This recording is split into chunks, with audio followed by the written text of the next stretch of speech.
From the beautiful city of Los Angeles, California, we bring you the Gimme 3 podcast.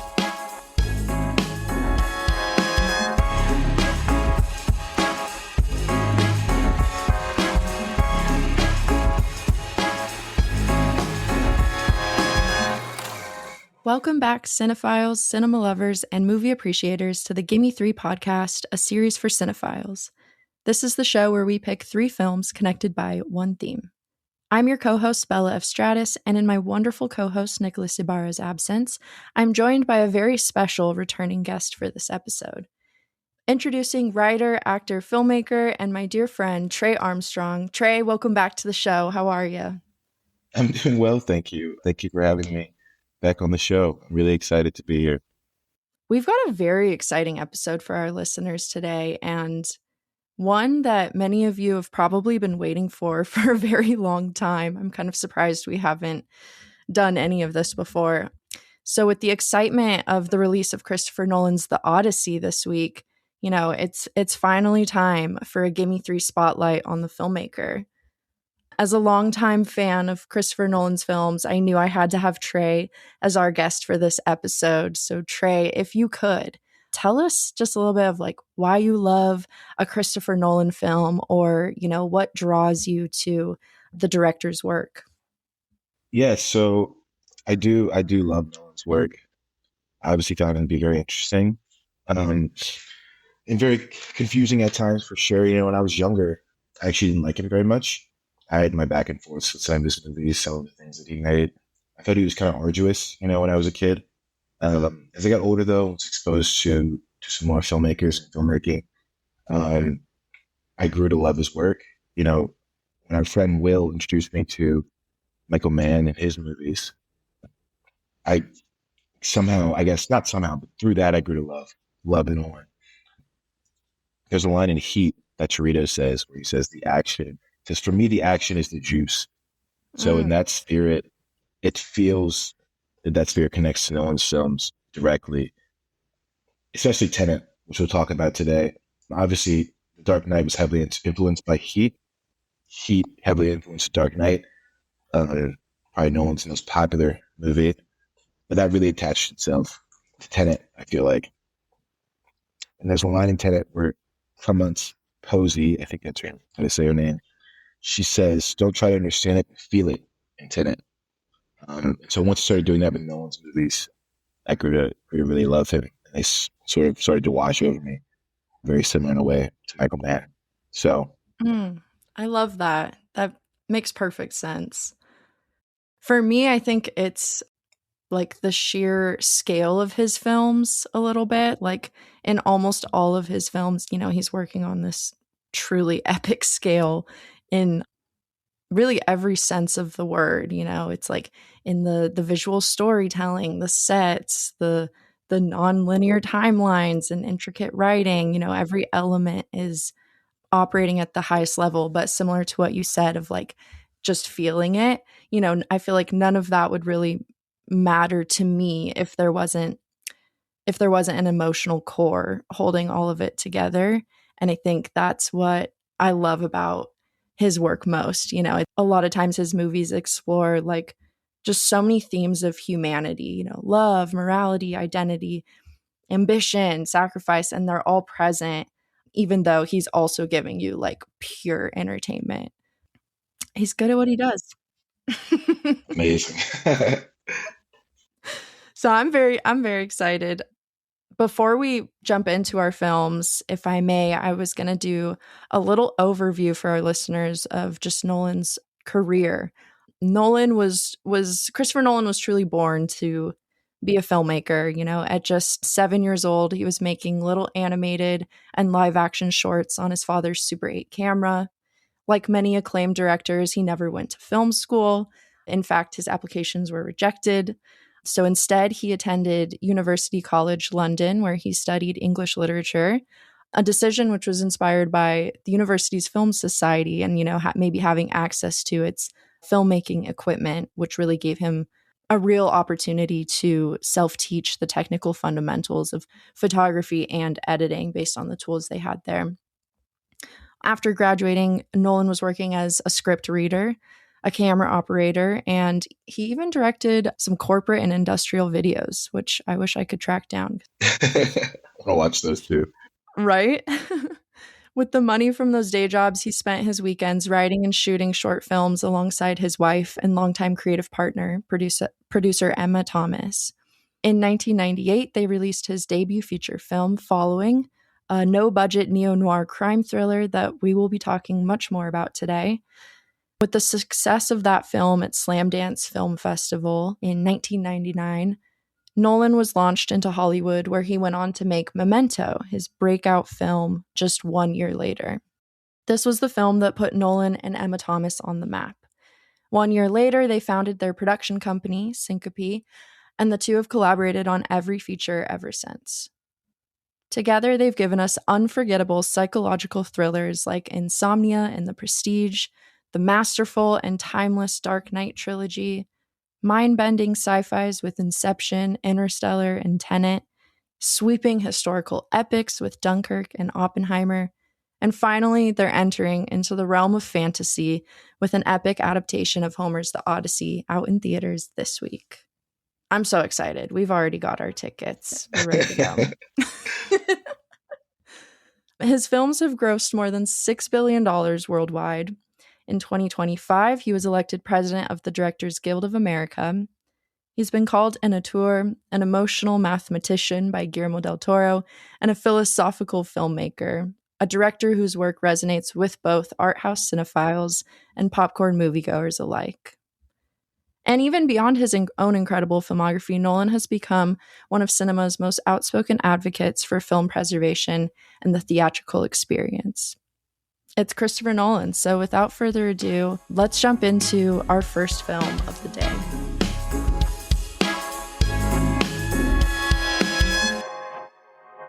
Introducing Christopher Nolan's debut feature film from 1998, titled Following, written, directed, shot, and partially edited by Nolan himself. This no-budget indie film, I think they made this with I think it was just $3,000, is a testament to what can be achieved with a group of friends on the weekend who love making movies. Following is the perfect insight into Christopher Nolan's interests, taste, and future style of filmmaking. A true black and white 16mm neo-noir, non-linear storytelling, an unreliable protagonist with voiceover, of course, and deceptive twists at every turn. It tells the story of an unemployed aspiring writer who spends his days wandering the streets of London, following strangers in search of inspiration for his first novel. When one of those strangers catches him in the act, he introduces himself as Cobb, a charismatic burglar who steals not for money, but simply for the thrill of invading people's lives. As the writer becomes drawn into Cobb's criminal world, he also begins a relationship with a mysterious woman known as the Blonde. What began as an innocent search for inspiration soon spirals into a tangled web of crime, deception, and shifting identities, where it's never entirely clear who is manipulating whom. Unfortunately for the writer, it's too late in the game when he discovers that he's become a pawn in a far more dangerous game than he ever imagined. This was the film that put Nolan and Emma Thomas on the map. Trey, what were your thoughts on Following? Bear with me. I just had 3 copies in about 15 minutes. I love it. But first, I just want to ask you, did you like this movie? So, yeah, I have mixed feelings about it because I think if I had just watched it without the intention of kind of studying it, I guess, for the podcast, I'd be a bit underwhelmed. It is very much a first feature film, without a doubt. And it kind of plays into a lot of cliches of the genre, for better or worse. But overall, I enjoyed it, but I don't necessarily need to watch it again. I think, like I said, it just gave me kind of an insight into what was to come. But the jump from Following to Memento is fucking insane. It is. It's huge. It's pretty huge. I had watched Following about 6 months ago with Aaron, and obviously he doesn't remember a thing about it. And I watched it again this morning when I woke up for the podcast. Mm. And I didn't like it the first time, and I didn't necessarily like it the second time either. But like you said, like the bones are there, Hmm. and you can truly see that it's a Christopher Nolan movie, which is awesome. I Yeah. think that's really cool. The top comment on Letterboxd, or one of the top comments I saw, said something like along the lines of, "It's like if a film student was trying to make a Christopher Nolan movie," which is like if you just put into context how impressive it truly is to make a movie like that. Like you said, it was $3,000. Hmm. The cast is like 4 or 5 people, which I didn't really notice until the credits rolled, and Mm. it's just like those 4 people were following, and it seems much bigger than that. But in the context of a 26, 27-year-old filmmaker with $3,000 making following, it's actually incredibly inspiring and incredibly impressive, no matter my feelings about the movie itself, showing the intent that he has and his style of filmmaking that early. And, you know, later, he gets to scale, later he gets to money, later he gets, to work with these big budget actors. Hmm. But the idea was always there. I think we talk about this a lot. Like me and Will will be like, can you imagine if we had like $1 million to make this movie or this camera? Or like if Al Pacino was our lead, or if Autumn was behind the camera, or you know, if Ludwig did the score of our movie. It's like it's still like it's so possible without any of that stuff to make a movie people still watch. Yeah. Like it's possible. And so I guess outside of everything, even though I didn't truly like enjoy this movie, doesn't really resonate with me. I just think the intention of it, the act of it, is incredibly inspiring, and it makes me respect it like that much more. I totally agree. Like, especially with the knowledge of who he is, there's so much there. Like, you see elements of later films that we've all seen and loved, like Mm-hmm. Memento, and even like some of the Prestige, which we talk about today as well.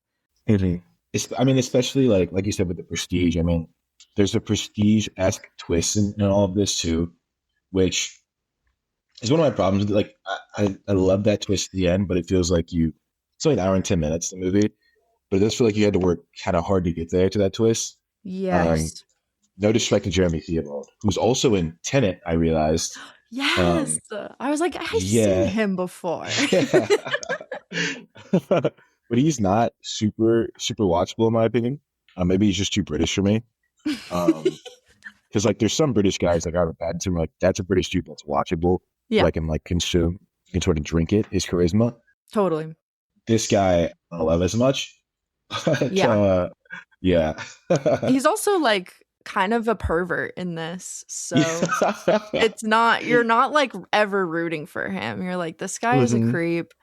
But you're so right. This lead actor, he's a very interesting performance. Like, It definitely is, yeah. unsettling, but I don't know Uh-huh. if I'm fully buying into it.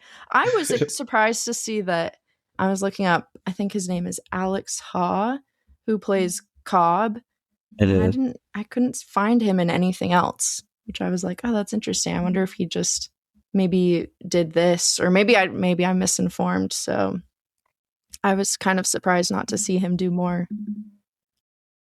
I should have. Yeah, he was interesting. I mean, he was suave, which I like a lot. Hmm.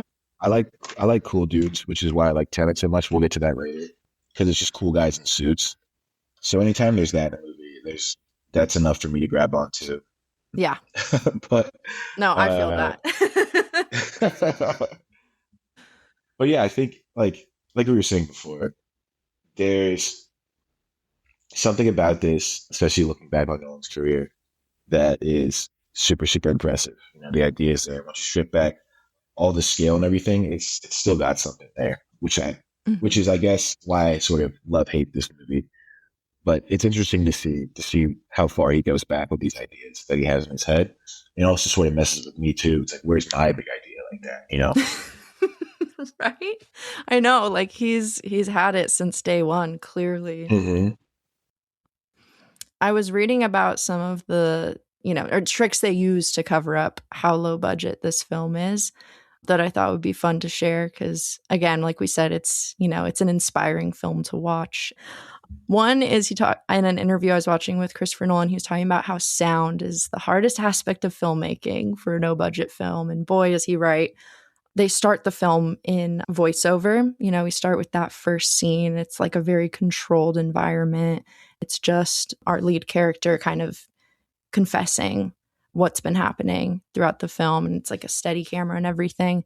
Very, very quiet scenes. So they could start the film with like 3 or 4 minutes with this great sound so that, you know, by the time you realize how cheap the rest of the sound is, they're already like, you're already in the story. Oh, that's genius. Right? Yeah, dude. I was like, damn, because he was pointing out that you can hear like the camera and like, you know, there's cars going by and whatnot. And I was like, oh, I wasn't like distracted by that. And I didn't realize maybe it's because of the way they started it, which is really interesting. And like throughout the rest of the film, he said that they would run the scene without the camera just for sound to save expenses and then match that. And he was saying that they actually did some of that for The Dark Knight because of the IMAX camera. You can't. Right. So loud. Yeah. It's so loud. And he was like, it's crazy that like a technique I just used on, you know, my first movie because I had no money is something we did for The Dark Knight. I hate editing so much. I don't hate it. I actually love it. I hate the sound part of it, but seeing it all come together is amazing. I think that's why it's taking me so long to edit this one thing right now that we just worked on because, I mean, like matching the sound up, like Jesus, like that's so, yeah. But that's incredible. It's a great idea. Right? I was like, that's really smart. And then they just did a similar technique for camera work, you know, because it's so much of it is handheld. And I think he said like he wanted that style in, you know, regardless. You know, similar to the sound with that opening scene, it's just like a static shot. And then the rest of the film is, you know, that's like really the only kind of like slow and static moment in the film. The rest is all handheld. And I was like, that's really smart. Again, it worked. But yeah, unraveling the secrets of low budget filmmaking with the debut Nolan film. Yeah, any other final thoughts on Following? I'll also say this is like probably I'm trying to think now because I don't want to just say some bullshit and have it not be true. But this is like probably like one of the sexier / sultrier movies he's ever made too, I guess. Totally. Yes. Like it seems like it might just because he's like 26, 27 and just like has like 26-year-old horny male brain. I'm 26.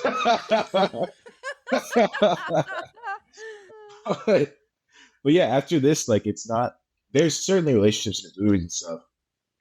But like even in like I think it was Dark Knight Rises, that relationship that Batman has with what's her name? Talia al Ghul. I'm just like, they're not fucking. Like there's no sexual chemistry or anything. It's almost like, I don't know, I'm not sure. He certainly didn't lose his touch or anything.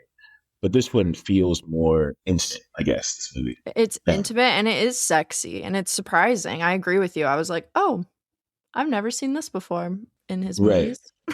Yeah. The closest thing would be like Oppenheimer, but that shit's just sad. Yeah. Exactly. So exactly. No one in the theater is like sweating. Yeah. You know, that's someone they don't know because they're like, whoa, this is Oppenheimer's like, Jesus Christ. Yeah. What a sad little naked man. Oh God. That's funny. That's a really great point. There are elements of this that you're just like, whoa, where did that go? Yeah. I think it's definitely worth the watch if you are a Christopher Nolan fan. I'll say that. Oh, totally agree. Yeah. I also think it's fun to see like what he was inspired by. Like a lot of people have compared this film to Breathless, but then there's also people who've compared it to like Hitchcock. Like there's a moment of he sees this woman in the bar that I was like, hello, Vertigo, I see you. Like it's, you know, and it is kind of like, yeah, film student-y, but I think, like you said, Trey, that's what makes it inspirational to watch as a young filmmaker or aspiring filmmaker.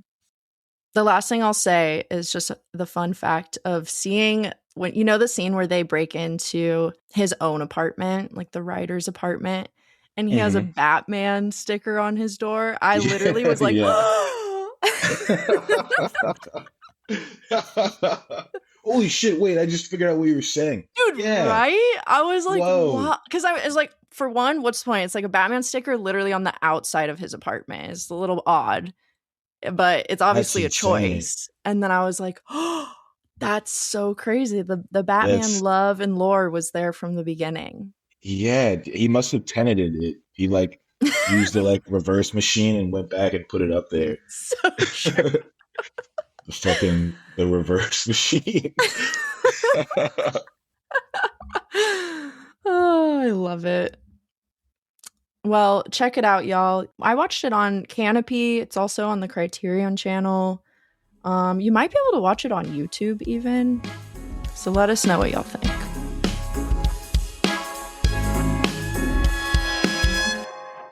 All right, our second film of the day is Christopher Nolan's 2006 film, The Prestige, a psychological thriller that blends both science and fantasy. The film is based on the 1995 novel by Christopher Priest, who felt that Nolan was actually the perfect person to adapt his novel. After reading the book, Nolan teamed up with his brother, Jonathan Nolan, once again after their first collaboration in writing Memento. They wrote this together over the course of 5 years, which is pretty amazing and makes a lot of sense when you even try to describe this story. So bear with me.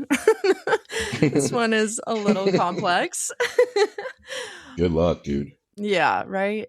So this movie also went on to receive Oscar nominations for Best Art Direction, well deserved for Nathan Crowley and Julie Ochapinti, and took home the Academy Award for Best Cinematography for Wally Feister, who's a longtime collaborator with Nolan.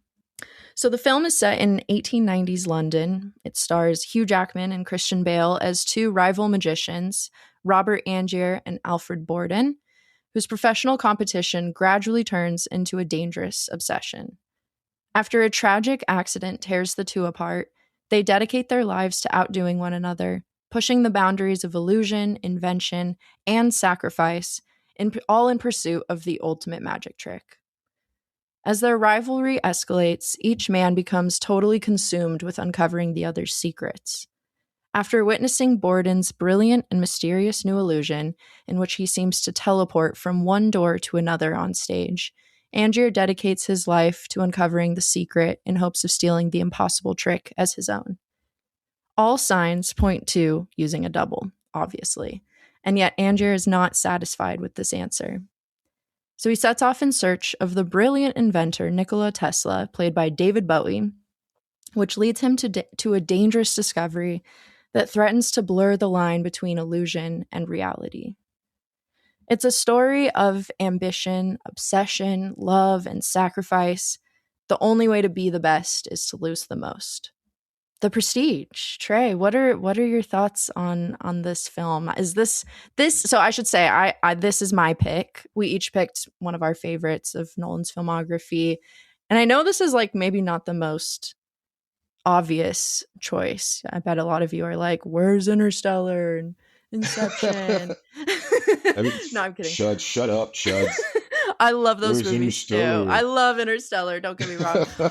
Nah, shit is gas, you're right. It's so good. It's so good. Like, come on, we can't not.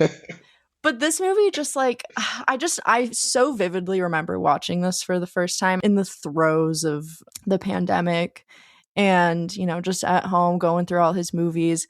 And this one just like really stuck with me. I think it was like one of the first ones I'd seen bring in kind of fantasy elements, which was really exciting. And I also love a period piece. So immediately, and magic. I mean, come on, like from the get-go, I was like, this movie's made for me. I love it. I just find this movie so underappreciated. And I can talk a bit more about why I think that is. But first, I want to see how you feel about this film and, you know, how you seen it? You'd seen it before. Yeah, I've seen it a few times before. Okay, perfect. I was actually the thing I couldn't get out of my head I keep talking about sex. I'm sorry, but I thought it was so odd that he had Rebecca Hall and Scarlett Johansson in this movie, and they're given so little to do. Oh, I I promise know. I'm not even trying to like talk shit or whatever, but it was interesting that he had very talented, very very pretty actresses in there. Use as props. I mean, it is like a great man movie, obviously. I mean, Nikola Tesla's in it, and Thomas Edison mentioned it. But Mm-hmm. yeah, outside of that, I've seen this movie a few times, and this is the most I've enjoyed it. I Mm. had like 4 or 5 beers with it, which might have helped. Hell But yeah. I do still, I thought it was amazing. Knowing all the twists and turns, especially going into it, Mm-hmm. is very helpful to focus on other things in the movie that are being sort of talked about. Yes. I walked away from it being like, so this is about talent, competition, obsession, art, and I found it interesting. This is the first time that I really grasped onto the Tesla Edison thing. In the Same. past, I was too worried about the dynamic between the magicians, Gordon and what's his name, to really focus on the sort of subplot of the Edison and Tesla stuff. So Mm-hmm. I learned more about Edison, stealing patents, or the accusations of stealing patents, stealing Tesla's work, stuff like you know, other people's work Mm. in the past, and taking it as his own. It starts to build more context around the movie that I think makes it even more interesting. About Oh, that's so obviously all the interesting. twists, yeah, all the twists and everything are obviously amazing. The Mm. performances are great, but the background of Borden's doing this trick obviously is very elaborate, and he gives his all to it. As he says in the beginning of the movie, like the magician he's good because he gives his whole life to it. And Mm-hmm. then the difference between that and sort of working as hard as you can to find the secret behind it, and what's better, what's more ethical, what's Yeah. where's the integrity. And I wonder, I haven't really got my thoughts around what Nolan's trying to say and all that, but Mm-hmm. certainly bringing up Tesla and Edison, having Edison being this sort of thieving sort of person who burns down Tesla's great work, Mm-hmm. and and Hugh Jackman's character only being able to match Christian Bale's character because he sort of throws his money into it instead of Mm-hmm. actually sort of doing it himself, the way Borden doesn't sacrifices. Mm. That was pretty clear to me now that Christian Bale is a more empathetic figure. Obviously, he gets to start back in the movie, but he was certainly this time around the more sympathetic and the more integrity-driven character in this movie, at least in my eyes, towards the end. Totally. The thing that fucks me up is like I don't know that I would say that about his other half because I mean obviously, yeah, spoiler alert, one of the reveals is that Christian Bale's character is identical twins. But it's not even just in the trick that I was describing, it's in his entire life. He literally trades off being himself and being this other masked character. Fallon, Fallon's so Fallon. funny. Oh my Which god. I should say, like, I don't mean integrity in the sense of like his life. He was a fucking awful dude Oh, I who drove see. his wife In to terms of suicide. art, yes. Yeah, and in terms of like the way he went about his art and sacrificing basically everything in his life to get it, Mm-hmm. um, to do what he was meant to do. That's why I said I'm not really sure like what Nolan's truly saying. We're trying to say about the whole thing because both guys are fucking assholes. They're Um, awful. Yeah. they're awful, awful people. But in terms of the art and in terms of the sacrifice, in terms of the obsession, it's almost like he's saying that Christian Bale's sort of pursuit of it is a more respectable way of doing it, I guess. Truly sacrificing. Yeah, which is like, sir, are you okay? Yeah, Um it's insane. It It's fucking is. insane. It It's like when I is. was in high school. It's like in high school. You're like all the great artists have to be addicted to drugs and mentally insane. And Yeah. it's like there's other options. There's other options. Yeah. This is the trick. This is the performance. Right here. This is why no one can detect his method. Total devotion to his art. Utter self-sacrifice. You know? It's the only way to escape all this. You know? I think just the like intricacies of all of it. And even the stuff you were talking about with Edison and Tesla, I think the exciting part of coming back to it is discovering things like that. Because like you said, like, I mean, it's a fantastic watch, a fantastic first watch, because you get to experience all those twists and reveals. But I think, you know, it's a film that kind of never gets old because it's exploring so much more than like what's on the surface. Yeah. And I'm like emotionally devastated every single time I watch this movie for like all the women. I'm glad you touched on that. That's my only issue with this film is you have two of like some of the greatest actresses doing nothing. I will say Rebecca Hall gives a hell of a performance with what she's given. True. Yes. Yeah. She's not given a lot and she gives everything for it, and it's necessary. Like I think without her, you wouldn't feel the punch of her death as much. That's true, yeah. Because she hardly even speaks in it. But when she does, it's just like a dagger to the heart, like so brutal. He is truly tearing her apart. Yeah, it's hard to watch. Yeah. One of my favorite scenes of hers, she essentially figures out his whole shtick because she tells him there are days that when you say I love you, you mean it. And there's days where, you know, you love magic more. And then there's like this amazing scene with her when he shows up, Christian Bale's character shows up to dinner. He's like super drunk and he shows up with the mistress, Scarlett Johansson's character. And just, she doesn't even say much. I think all that she really says is, this isn't you, stop performing, which I have, side note, I love how many times little lines like that reveal what's happening in this movie. But it's more in like just her, the physicality of that performance in that scene where she's like, she does like a shudder and then chugs her drink really quickly. And you're just like, I've never seen someone in so much pain. It's like emotional torture. It's so brutal. So I love her in this movie. I wish we got more of her. And it's upsetting to see, you know, women pushed to the side so much in this, but no shade to their performances is all I'm saying. Do we think, I totally agree. They're great. And I wish they had more to do. Do we think that by the time she kills herself, she is basically like, okay, I know what the jig is, him and Fallon are switching, but the fact that he won't stop switching is the reason why I can't put up with this anymore? Or, because I think at a certain point she's like, okay, like he certainly loves me. And some days he loves magic more. But I think she's like, there's a reason. So I think she might have figured it out. Also, now that I know that Christian Bale is also Fallon, when you look at him, you look at Fallon, like a little bit they have on camera, like, oh, that's Christian Bale in a bunch of stuff. It's so freaky. It's a great disguise, weird. But it's still freaky. You're like, oh, I can see him in there. It's like a man in a dog suit almost kind of effect. You're just like, I don't like this. Like I can see him peering back at me. I totally agree. It's eerie. So imagine like, I mean, for so much of the film, we don't see Fallon's face too, right? Like they kind of, he's always over the shoulder, over the shoulder. And so if you put yourself in his wife's shoes, this man with her husband's eyes is like staring at her from the corner.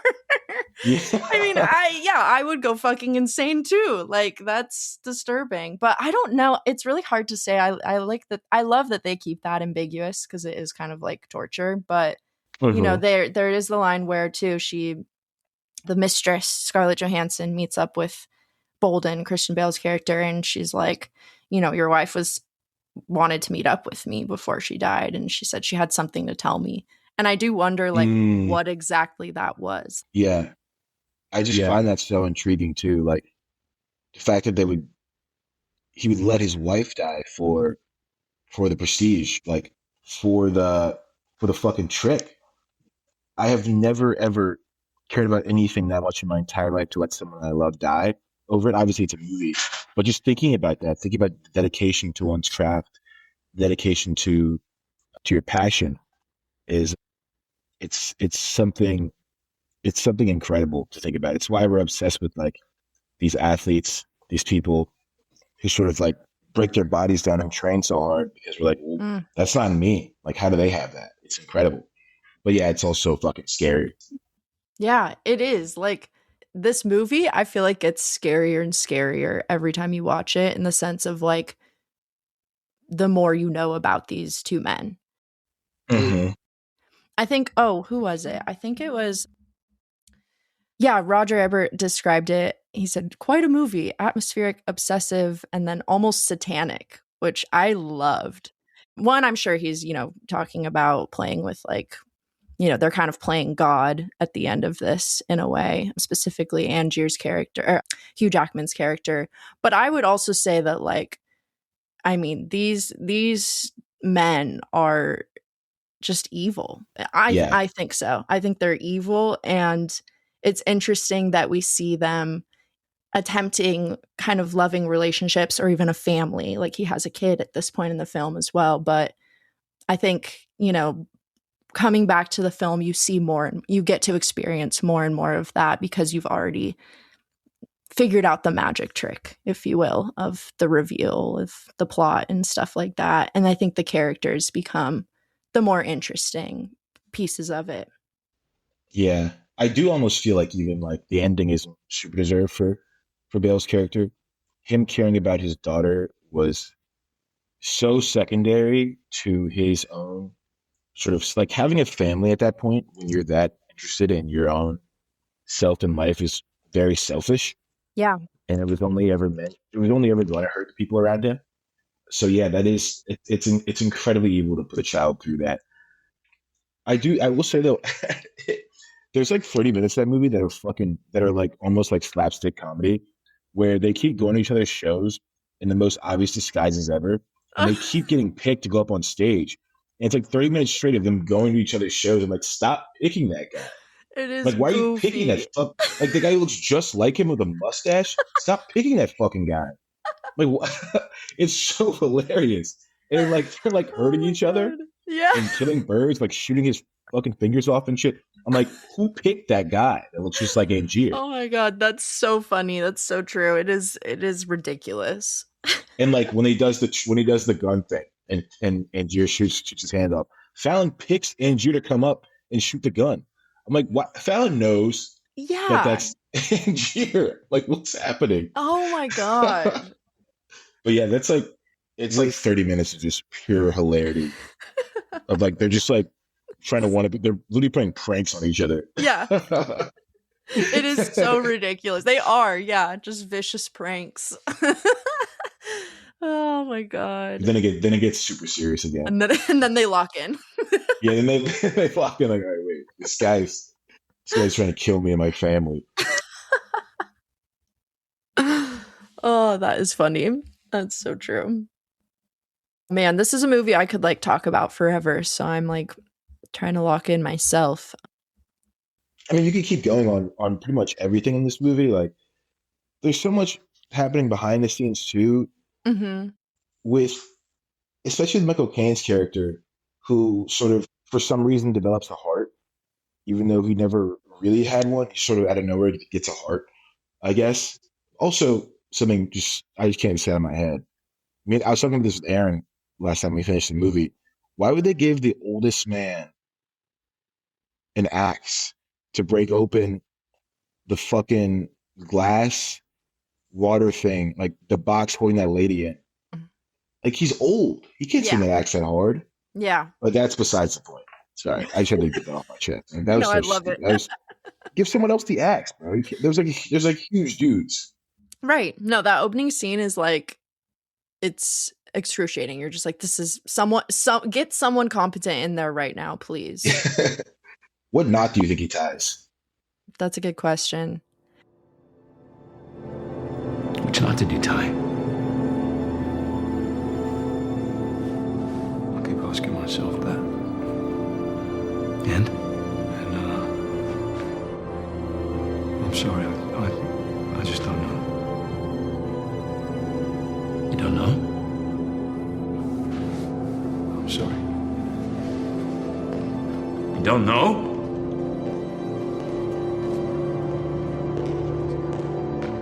You don't know? I think he ties the one that he wasn't supposed to tie because she gives him the nod.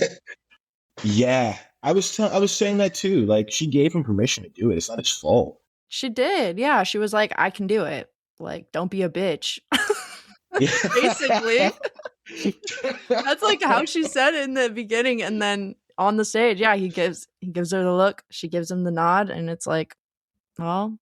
And I feel like that's also why he can't remember a little bit. I think deep down, the fact that he's like, I might have, it's like, dude, you did. But I don't know. Well, I think he knows. I think he knows. I mean, because Angier's reading the diary, and at the end of the diary, you realize that it's all just a big fuck you to that guy, which they both do to each other, which is hilarious. And they're both surprised. So good. And I'm like, Borden, why are you surprised that he did the same thing to you? Cooked his dumb ass, though. Right. Cooked his ass. It's the funniest reveal ever when like he looks up in the diary and it's like, this is for you, Angie. Been writing this for you this entire time. And I'm like, on Earth, this entire time you've been reading this. It's one big trick. It's so good. I knew you'd send it to me, Angie. It's so great. All knowing, yeah. Oh, yeah. a little ridiculous, but yeah, that is why I'm like, he knows, like he goes to that funeral to fuck with him. He's like, I don't know, just to fuck with him. And then in the diary, he's like, yeah, I don't know. And then Angier's like, how do you not know? He's just fucking with him the entire time. He knows exactly what Narutai knew is the harder one to get out of. And he might have even done it on purpose too. He might even like fucked her up, tried to kill her on purpose because he wanted to fuck up Angier. I think like there's like, I mean, now we're just getting in the weeds, but that's fun. So it's why so not? fun. Yeah. But I think, yeah, he tried to, I think from the very beginning, he was trying to one up and step over Angier for his own greatness. And I think that was the first step. I honestly agree because I'm also like, now that I'm thinking about it, I'm like, these men have never been innocent or like it was never, in my opinion, there was never a clear like loss of innocence, especially being like, I don't know what knot I tied. It's like, no, dude, you know, you were rotten from the beginning. Like, and yeah, just the like, honestly, deadly ambition from the very beginning. Yeah, that's a great way to put it. With the getting your hands dirty and stuff. Yes. Like you never get your hands dirty. It's like from the very beginning, Christian Bale was getting his hands dirty. Yes, exactly. Oh my God, I'm so glad you brought that up because I was thinking about there's that scene with Cutter teaching Angier the bird trick. Cutter, the birdcage can't be our climax. Everybody knows it. Not like this, they don't. Anyway, I don't want to kill doves. Then stay off the stage. You're a magician, not a wizard. You've got to get your hands dirty if you're going to achieve the impossible. And that's like when he shows him, they're doing like the bird, sorry for our listeners, the bird trick is like they put the bird in the cage and then the initial trick is that they smash it and bring out, the bird is obviously dead, but they bring out a double. But in that scene, he shows him that he's created this new trick where the bird is unharmed. And Angier's like, oh, I thought you said I was going to have to get my hands dirty. And Cutter's like, well, perhaps someday you will. I just had to know that you can. Because I feel like he already saw that in Bolden. And that's why he was like, he's great. He's going to be great forever. But he didn't know if like Angier could go to that level. He could push the limits, if that makes sense. And then he definitely proves that he can. He kind of goes fucking insane. Does. He certainly does. Dude.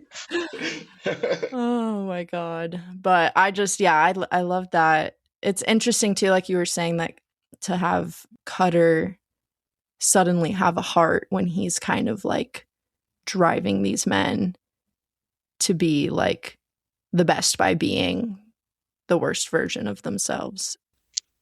I mean, he's an instigator, yeah. And he's also just a fucking ruthless capitalist. Like, but yeah, at the end, he just makes this like morally great decision, which I find to be very interesting. Yeah. Also love Michael Caine, man. He's so good. Love him. It's such a great movie. Honestly, I love it. I love coming back to it time and time again. I have to say, I love the performances. Like everyone is firing on all cylinders. Even Andy Serkis in this, I just want to shout him out. He's hilarious. So good. Such a memorable role, even though he's kind of briefly in it. So shout out him. It was funny because Aaron was like, dude, I forgot Gollum was in it. I was like, what the fuck? Oh, I forgot Gollum was in that movie. Gollum. We got to get these. We should have had these two come on just for this movie because Will's take is like, oh, fuck that stupid magic movie. He hates and it. Aaron's just like, whoa, that was crazy. So those two takes are two of my favorite takes on this movie. Maybe we'll do a bonus episode that's just those fucking magic movie. Oh, that's so funny. Yeah, it is a magic movie, and I love it. Okay. Well, check it out. Let us know what you guys think. Is it just a dumbass magic movie or something better? Let me know. You guys can stream it on Hulu, Peacock, really anywhere. You know what? Also, check your local video stores. They probably have it. You can rent it, support them.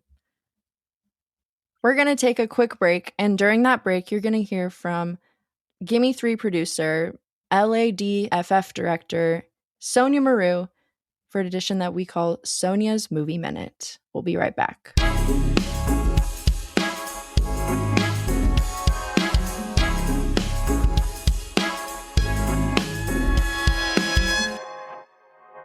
Hello, I'm Sonia, and this is my Movie Minute. As soon as Christopher Nolan came out with Memento, it was clear that he was a director to take note of.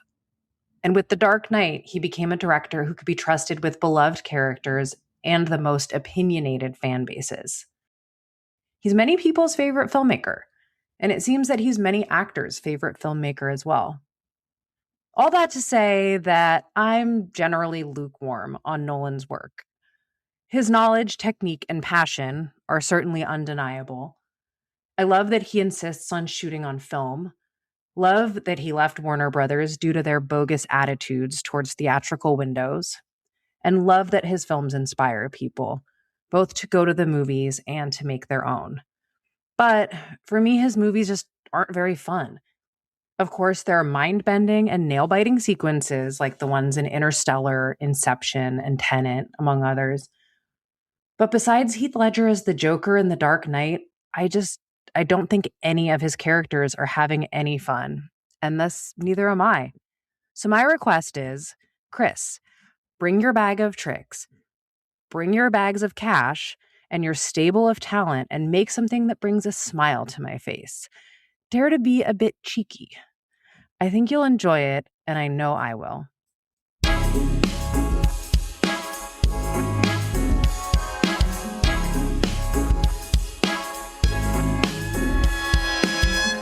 Welcome back. It's the Gimme 3 podcast. Today, Trey and I are talking Christopher Nolan.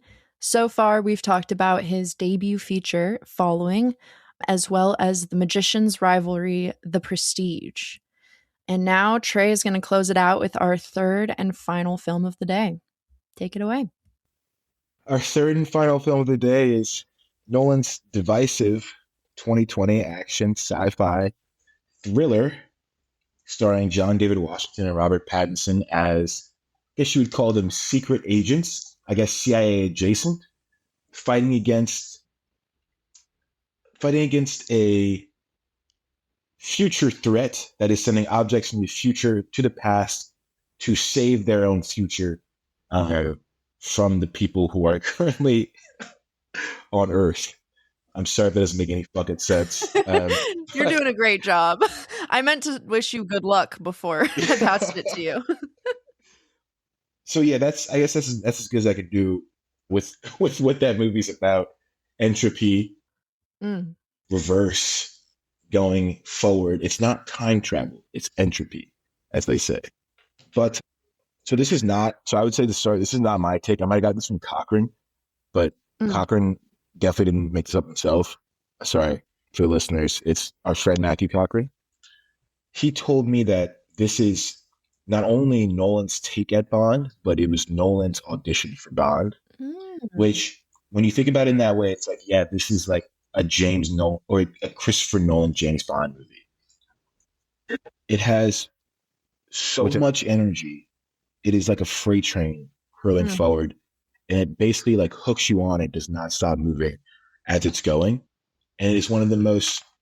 It's the reason I love it the most is from that quote that I said earlier when we first started the podcast, from Clemence Posey's character to John David Washington, a protagonist, when she says, "Don't try to understand it, just feel it," which I think is Nolan saying to the audience, relax.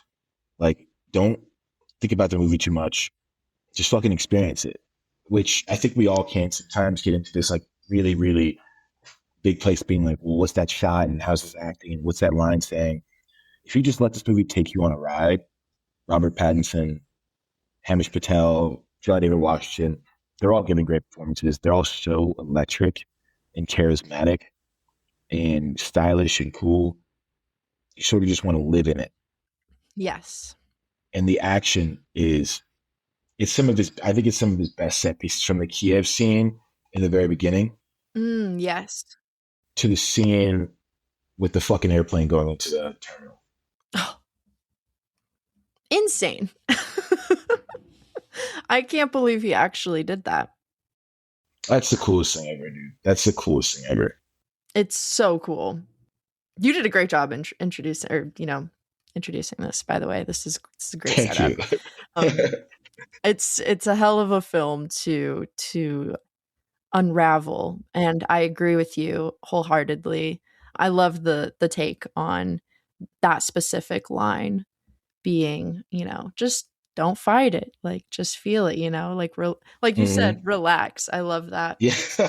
Because I love this movie, but I get lost at the exact same point every single time I watch it. I'm like, fuck, I was so close. Every time I'm like, oh yeah, I get it. And then I get to that point, I'm like, okay, whatever. I'm just going to go with it. But I think it doesn't take anything away from like my enjoyment of the film. And I agree with you. So much of that is also, one, the spectacle, like you said, insane. But also the performances are so good. You mentioned our three guys, but then also Elizabeth Debicki is, I think, phenomenal in this film. Oh, yeah. And Kenneth Branagh is like, I think, one of the scariest dudes ever. This is the scariest I've ever seen him. Dude, Andre Sator. Oh man. So scary. One of the scariest villains I think I've seen on screen, to be honest, because I don't know, he's like so grounded as a villain, if that makes sense. Like, it's like this person could exist. This person probably he's a real dude. Exist. Yeah, he's a real dude. And that alone is just like genuinely terrifying. Yeah. I mean, he's so interesting too, because he's like sort of the modern sort of villain, in the way that like it's this like sort of tech-driven person who's fallen into this immense wealth, and they do it all for personal gain, in a way.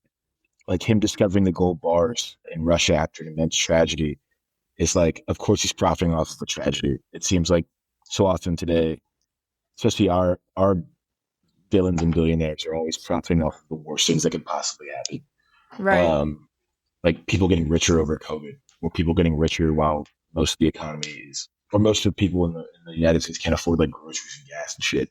Right. He's honestly, was a perfect villain for when the movie came out. I think if people could have seen it in theaters. I mean, I saw it for like the third time a couple years ago. I think it was a year ago or 2 years ago in IMAX at the Chinese Theater. And oh boy, like that was an insane ride. I think if that movie, it wouldn't be so divisive. I don't think if everyone could just see it like that. Yeah. At home, it's hard because if you're trying to follow the plot, I think when you're just taken by those huge speakers that surround sound and theater, the huge screen, you can't, like, there's just no way you're going to be sitting there thinking about how entropy works. You're going to be taken in. But yeah, like I can't express it enough. This movie is so good because it has the juice, which is like, it's something sort of unfounded. You can't really describe it. It reminds me of Michael Mann's Miami Vice a lot, another very divisive movie that just has a vibe. And it's different because Miami Vice, that movie has more of an emotional core, which you can sort of latch onto, and a stylish core. This movie has a stylish core and less of an emotional core, but it has an energy about it that keeps thrusting forward. Totally. I would Yeah, I would say too. I mean, the protagonist is also one of the coolest characters I've ever seen in my entire life. I mean, from the first scene when they wake him up and he chambers the bullet and he's ready to go. And I think it's understated too how good of chemistry he has with Pattinson, because they have to sort of convince you that they've been friends for a long time, and Pattinson knows that John David doesn't. But you can see in like in the back of his mind that John David's like, this guy, I'm comfortable with this guy. They have sort of an automatic, like when he first orders the drink for him, he's like, that's what you always get. Vodka tonic and a Diet Coke. What? You never drink on the job. You're well informed. Pays to be in our profession. Well, I prefer soda water. No, you don't. Right. Which I think is great. But they have this automatic chemistry that I really, really enjoy about that movie too. It's very easy for me to just throw it on and just be something to it. Totally. I think it's unfortunate that so many people write it off by like, trying to figure out entropy as like a distraction a little bit, because there is so much more to the film. And for me, I agree, their chemistry is my favorite part. Like I want to keep coming back to it for them. I'm like, oh, they're so cute. I love them. Jonathan kept rolling his eyes at me. I'm like, oh, they love each other. They do. Like that's the love story. Yeah. That's the love story. It's not like you think it's going to be him and Becky the entire time. She loves her child. You know, yes. People give Lone a lot of shit for this because it's like, oh, the woman and the child, which, you know, there's ability to that for sure. But I do think she loves her child. She hates her husband who has trapped her in this abusive relationship. And John David loves his boy. Like, that's his love. It's so good. I totally agree. It's my favorite part of the movie, I think, in terms of like emotion. And then I also agree with you. Like the whole time I was watching it, I was like, oh, it's made to be seen on the big screen. Like you hear that thrown around so many times, but with this one, it really is. And it's just visually, it's so beautiful. I couldn't stop. It's gorgeous. It's breathtaking. Every single shot is breathtaking. Like, and then also I have to shout out, I love that you called it like a freight train, because I totally agree. It's just like go, go, go, go, go. And it only gets faster and faster in like the best way of, you know, the energy. And I think a huge part of that is shout out Ludwig Göransson. Yes. One of my favorite composers ever. I didn't even realize this was their first collab together, which now they've done a few more with like Oppenheimer was, you know, Oscar winner. But yeah, I think the score that he created for this film is such a big piece of the puzzle. Yes, yeah. Oh, it's brilliant. Like that scene when they're like hijacking the car, but they want to keep it moving so that it doesn't look like it got stopped on the highway. Oh, yeah. I don't even know what to call it, but like I don't know how they shot that either. It makes no sense in my brain, but you've got like John David Washington jumping out of a car, hanging onto the side of a moving fire truck.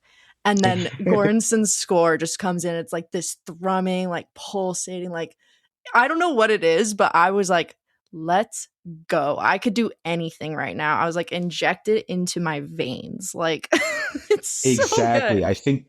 I think that's the exact thing. Like, you have to inject it into your fucking, like, it's a drug. Like, trying to sort of figure it out. Like, that scene especially. So the fire truck chasing the car, and then like the reverse of that scene too, when you're seeing it from Sator's perspective and the car is going backwards. You're sort of trying to figure out, like, how is this all happening? How's this all working? It's also sort of like when Ives comes, Aaron Taylor Johnson's character, who's also so sick. He's like, listen up, this is a temporal pincer movement. And he tries to explain it. And you're sort of like, I don't get what the fuck he's talking about. But then you just watch the scene and shit's like blowing up and then coming back in.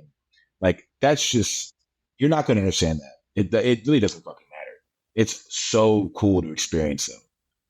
It is. And I agree. It's almost like all you have to do is trust these characters to take you there. Yeah, the trust is a big part of it too, I think.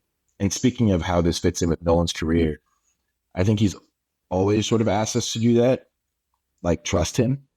especially when you get into movies like Inception, Interstellar.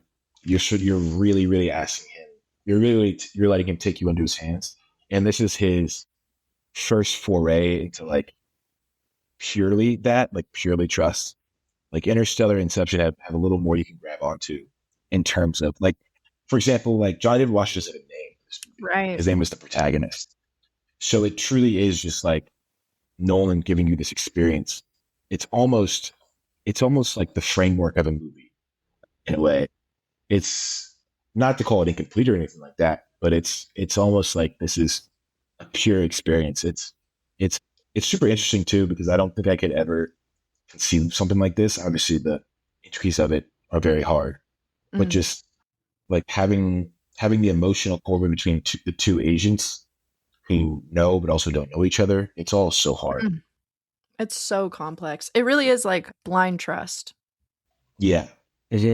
Which he's earned and deserves. Exactly. Yeah. It's true.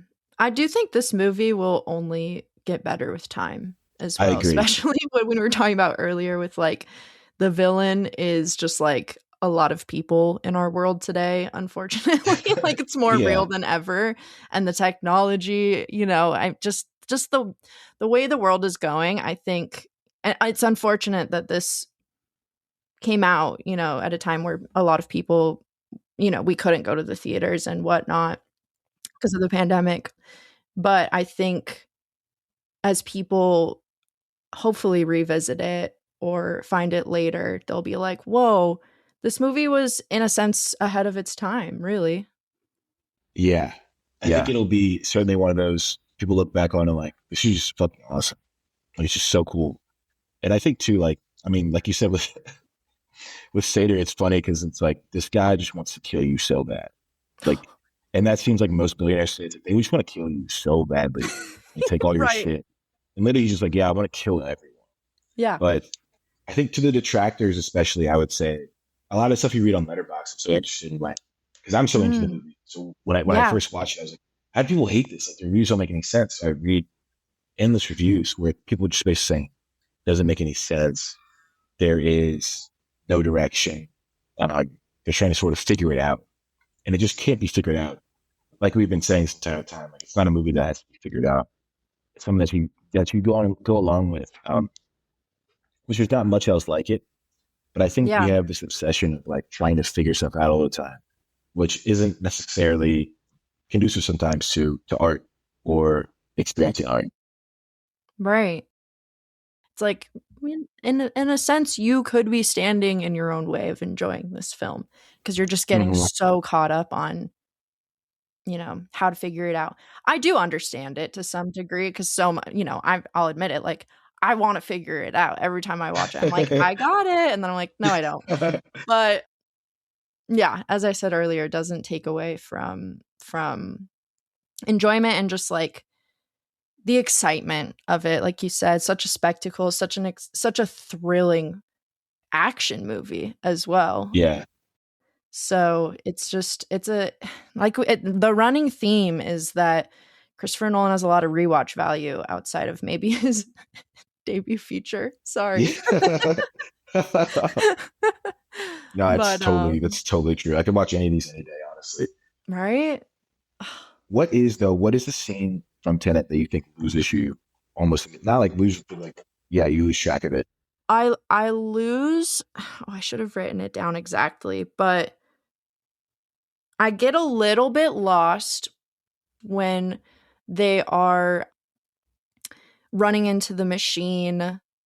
I mean, I know that they're also like kind of explaining it as they're showing it, where they're running into the machine and they're on like both sides of the screen and one side is like red and one side is blue. It's just, I get a little bit lost there. I'm fully lost and confused by, what's her name? Elizabeth Debicki's character, Kat, going back, for lack of a better way to say it, to that day on the boat with her husband. Because I'm like, that's where I'm like, if it's not time travel, like, how's that not time travel? But I'm like, I don't care. It's fun. No, I totally, that's just saying, when they get on the boat and take her back. And then, yeah, that's really confusing. Also, when she gets shot is very confusing. Yeah, those are the only two where it's like when she gets shot, it starts to lose me, and then by the time she's on the boat, I'm like trying to figure it out. I'm just like, I can't figure this out right now without like without missing something. And so I'm like, I think that is maybe a very shared experience for the first time viewers of this movie, because you're just like trying to figure it out and then you miss something, and then it's so hard to get back into it, to be honest, because it's like you said, it's go go go freight train. But if you can just, like you said, Trey, just feel it and keep going and then reflect on it, I think that's kind of how this movie is like intended to be consumed.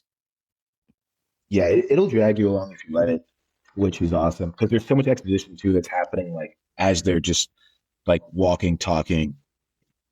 And he does this awesome thing. I think I love it. I love it so much when like they're just like talking about something and the camera's just rotating around them. So it makes even like them just having a conversation feel so dynamic, and the score is swelling. So like they're just talking, but it's like this is like the most interesting conversation I've ever seen in my entire life. It's so cool. Totally. Oh, yeah, I'm so glad you pointed that out. I love that. So good. You've made me love this movie more too, I should say. Like when I first saw it, I was kind of like, okay, like I don't know. I really enjoyed the performances, like obviously spectacle as I keep saying, but I feel like your love for it helped me kind of like finally find the emotion of it that was lost on me on my first watch. I'm glad. Yeah, now that I know that, I'm like, I'm like, when is our next Tenet watch party? Because most people, after I do my whole spiel about Tenet, most people just hate it more. And they think I'm a fucking idiot. Oh my god. Most people are like, that's stupid and you're stupid. So I'm glad that it had the opposite effect on you. Yes, it did. Don't try to understand it. Feel it. Any other final thoughts? I would say I love a hero for a hero's sake, too. Like John David Washington feels like he's a good guy because that's what the world calls for, a hero, which is fucking awesome. Yeah. And like I love that he doesn't know it. Yeah. Well, he always knows it, right? Because that's how it works. But he has to like discover it. Mm-hmm. Yeah. It's a great arc. It is sick. I think it's a sick arc. Yeah. Mm-hmm. And then, I mean, Robert Pattinson, I my favorite character, honestly. I fucking love Neil. I would die for Neil. Like, I love that man. Every time he goes back into the hole, dude, that's okay. We get up to some stuff, and John David Washington's about to cry. I'll see you in your future. Meanwhile, I'm sobbing. Yeah, you can't tell me this movie's not emotional after going through that. They have a full-on dude relationship. Mm-hmm. They have a full-on relationship. I love it. Yeah. It's awesome. They should have kissed. I know. I'm actually kind of pissed that they don't. I'm not gonna lie. I'm like, but you know what? Maybe they do. We don't know. We don't know what they get up to. In Tenet 2, yeah. Yeah. Oh, Tenet 2. In Tenet 2, yeah. We'll make Tenet 2. We got to have the Tenet pod as well, where we actually sit down and are like, okay, this is how everything works.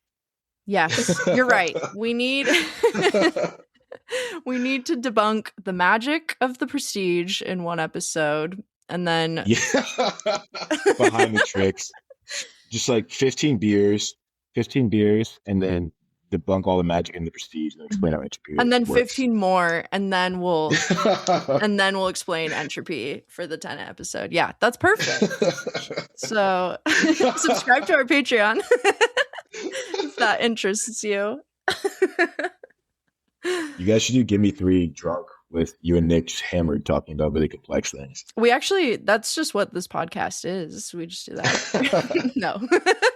That's a great idea. Well, check it out, y'all. It's Tenet. Where did I watch this? This is also just on a bunch of streaming services, I think, but you may have to rent it. You guys gotta own it. You own it, right? This will be worth $1 billion in like 2 years. I believe it. Oh, man. Well, that's a wrap on our Christopher Nolan Spotlight. It's so sad. This was so much fun.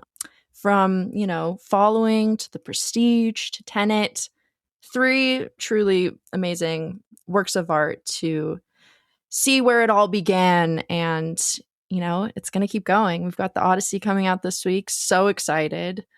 Oh, man, I'm pumped. Yeah, can't wait to hear everyone's thoughts on that. You guys will have to let us know. Also, huge thank you to Trey Armstrong for joining us today. Thank you so much, Trey. Thank you for sharing your love for one of the most ambitious and thought-provoking filmmakers working today, as well as, shedding light on why Tenet deserves to be revisited and adored. So thank you. Thank you for having me. And I just wanted to say before I go, I saw Nicholas Ibarra's Letterboxd review of Tenet was a half a star. Oh, so we have to do this all over again. We do, because he ducked the fade this time. So we'll see him next time for the half a star review. And that's, you know what? We're ending on a bad note. We're ending on a sour note. I'm leaving here angry as fuck. How dare he? I got to talk to him about that. Oh my God, yes. Well, maybe we'll do a part 2. Yeah. Thank you though for having me. This it's always a pleasure, and I'm sorry that Nick couldn't be here today. Oh no, it's so fun to have you. Thank you. So, also thank you to our lovely listeners, as always, for joining us on the show today. We always appreciate your support. And if you haven't yet, go follow us on Instagram at Gimme3Podcast. It's just GIMME, spell out 3 podcast. Let us know what you think of these films. Let us know, your favorite Christopher Nolan movies, ones that maybe we should talk about for part 2 down the road. You can also stay tuned on our stories for more polls so that you yourself can vote which films we discuss in future episodes. And we also post some fun edits of the films that we are discussing each week. Also, if you want to come on the show to talk about some of your favorite movies or current film projects, let us know. We're always happy to have more guests on here sharing their love of cinema. And if you want to show even more support, there are just a few quick things that can go a really long way. The easiest and possibly most important is to follow our show and set our episodes to auto download either on Spotify or Apple Podcasts. This just really helps boost our show. 2, you can also subscribe to our Patreon for just $5 a month, where we have some bonus content. Simply subscribe for 1 month as a little donation. Maybe you'll get our drunk escapades of Tenet and The Prestige on there, as we said. 3rd, just share the episode with your friends, family, or, whenever you meet someone who loves movies, a quick little plug. It goes a long way. So, Trey, do you want to tell our lovely listeners where they can find you on the socials? Yes, please go follow myself and Will King at Trey and Will on Instagram. We have 2 new short films coming out, hopefully shortly. Written, directed by us, and then shot by Bella Efstratis. So, and she did much more on the films too, which is wonderful. But yeah, please follow Trey and Will. Our new movies will be out soon. Yay! So exciting. And you guys can find me on Instagram at Portrait of a Cinephile or on Letterboxd at Efstratis. Thank you so much for joining us on the Gimme 3 podcast, and we'll see you at the movies.